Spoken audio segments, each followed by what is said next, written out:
Question suivante. Assalamu alaikum wa rahmatullah. Cher, dans un cours de Usul Sitta, vous aviez dit dans les questions-réponses que le witr se faisait en lisant El-Kafirun, El-Ikhras dans les deux premières rak'at. Oui, plutôt dans Salat al-Shaf. Mais il me semble que c'est la Salat El-A'la qu'il faut lire dans la première raka'a. Corrigez-moi, cher, si je me trompe. Hafizakumullah ta'ala. Fadal, cher. Alhamdulillah. Donc je ne sais pas si la personne est en train de parler du witr ou bien elle parle de les deux rak'at qui se font après Salat al-Isha et que les gens appellent ça shafa.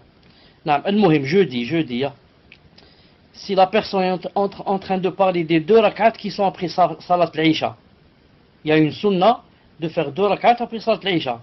Ça rentre dans les 12 desquels le prophète a dit que quiconque les faisait régulièrement, et les préservait, que Allah Ta'ala lui construirait une maison dans le paradis. Al-Muhim. Si la personne parle de ces deux-là, dans ces deux-là, il n'y a pas une sunna spéciale dans la lecture et la récitation. Elle peut lire ce qu'elle veut, bi'idhnillahi ta'ala. Maintenant, si la personne parle de l'huître qui se fait entre une raka'a jusqu'à 13, le prophète sallallahu alayhi wa sallam, quand il arrivait aux trois dernières, il lisait dans la première des trois, Surat Sabbih. Ensuite, dans la deuxième, il lisait Al-Kafirun. Et dans la troisième, il lisait Qul huwallahu ahad. Et des fois, il ajoutait Qul a'udhu bi rabbil falaq et Qul a'udhu bi rabbin nas. Des fois, il ajoutait ces deux rak'at avec Qul huwallahu ahad. Naam. Mais si jamais elle va lire, la personne, n'importe quelle sourate ou n'importe quel passage du Coran, c'est accepté.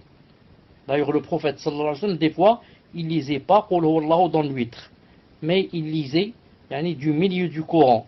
Il lisait Qul amanna billahi, Qul amantu billahi, une ayah assez longue. Il la lisait des fois dans Salat al-Witr. Donc